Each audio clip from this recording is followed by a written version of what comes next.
bring in Gary Klein, who's kind enough to join us this morning, covers the Rams for the LA Times. How would you sum up last night's performance, Gary?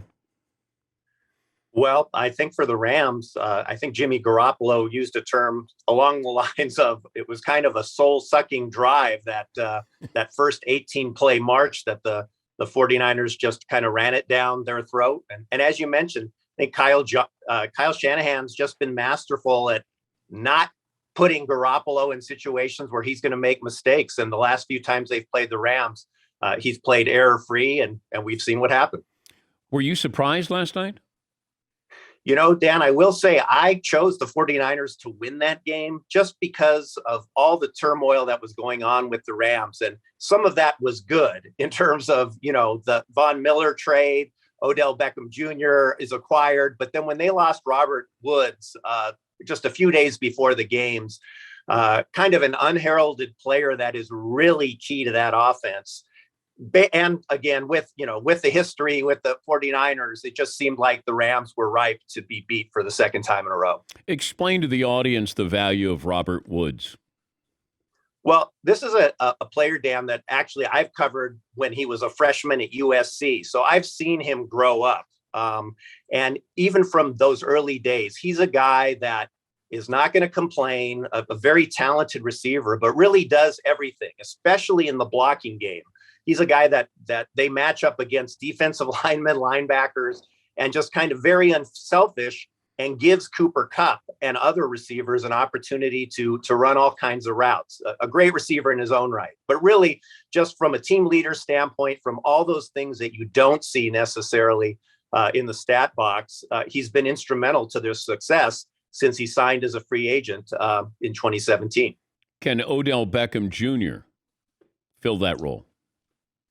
I don't think that they're going to ask Odell Beckham Jr. to actually fill that role because he's not a blocker. At least he hasn't been, throughout his career, not to the level of Robert Woods. So Sean McVay is going to have to figure out how to get him involved. And of course, early in the season, they signed Deshaun Jackson to give them that deep threat, and then they really couldn't figure out a way to get him any touches. So McVay didn't waste any time last night. OBJ got the first play of the game. They went to him. So it's obvious they want to get him involved, but it's going to take him more than one day to fit into that offense. I don't know what to expect out of Matthew Stafford because, first couple of months, pretty good.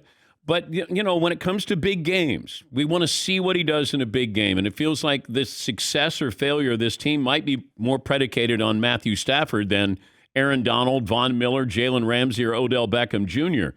What do you make of Matthew Stafford so far? Well, when they traded for Matthew Stafford, that was their first sign, right, that the Rams are all in. Okay, they've got to get to the Super Bowl this year with Stan Kroenke and SoFi Stadium. They have to be playing in that game.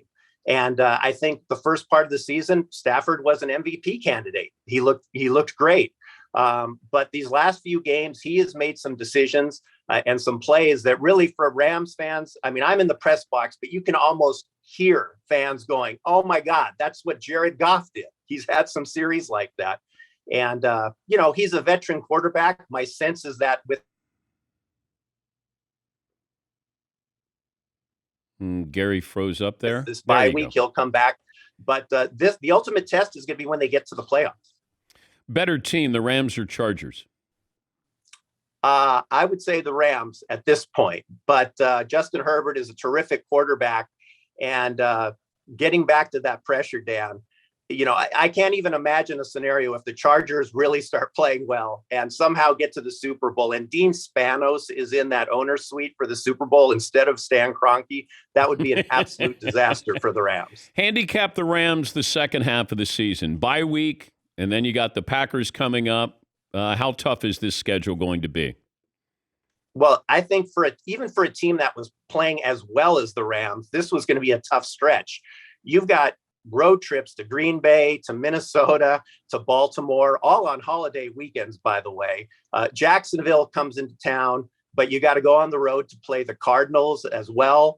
And then also the Seahawks come to your place, and the 49ers, who've been invincible against the Rams, finished the season at SoFi Stadium. So it is not an easy schedule by any means. And if the Rams can't get it together, they're going to have some issues. Yeah, because you could end up as the 5 seed, and I mentioned you could be going to Dallas and then going to Green Bay or Tampa Bay, and I don't know, is this team equipped to be able to string together a couple of on-the-road playoff wins? Well, under McVay, they've been pretty successful on the road, but the NFC is so stacked. And if you look at the Rams, they've only beaten one team, the Tampa Bay Buccaneers, early in the season that has a winning record. They lost to the Tennessee Titans, they lost to the Cardinals. They're even losing now to to the 49ers, who are probably better than that 3-5 record they had.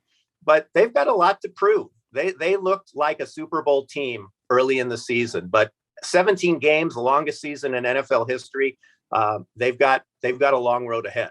What about the Cardinals? Are they still the team to beat? Well, they still are, Dan, but going into the season, I don't think I'm alone in thinking I keep waiting for the Cardinals to be the Cardinals, right? To blow it, to not be able to maintain this.